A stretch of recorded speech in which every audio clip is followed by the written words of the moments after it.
Welcome to Cheshire Village, a place where accessibility meets opportunity and where inclusiveness is more than just a concept, it's a way of life. Nestled in the Hope River Valley, Cheshire Village was built by my late father, Professor Sir John Golding, in the 1970s, with the goal of providing a safe and supportive environment for persons with disabilities.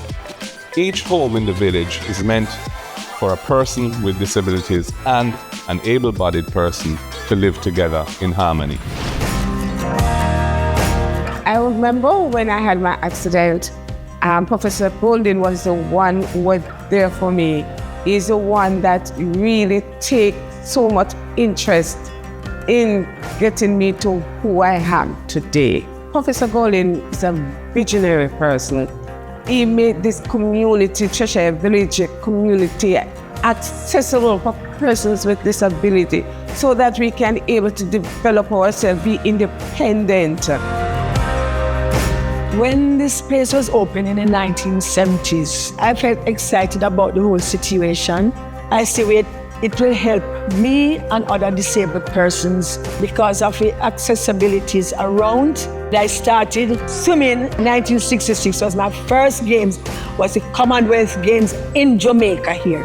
When I had to go training, it was easier to go by Mona Rehab and do my training there. The community has really helped me to be independent.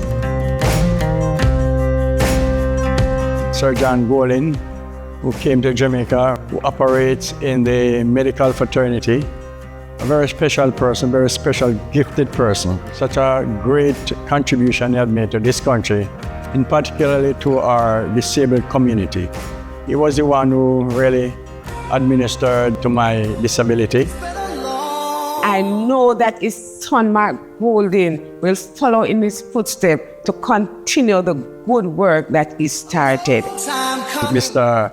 Mark Golding, who I believe is now in politics, and I are striving towards the head of this country, and I trust and hope that he will be successful.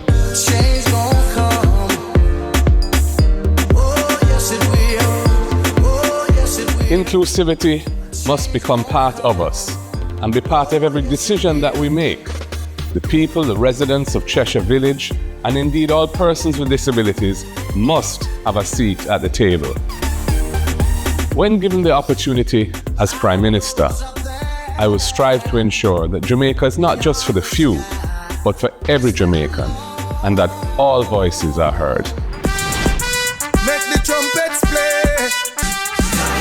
Jamaican people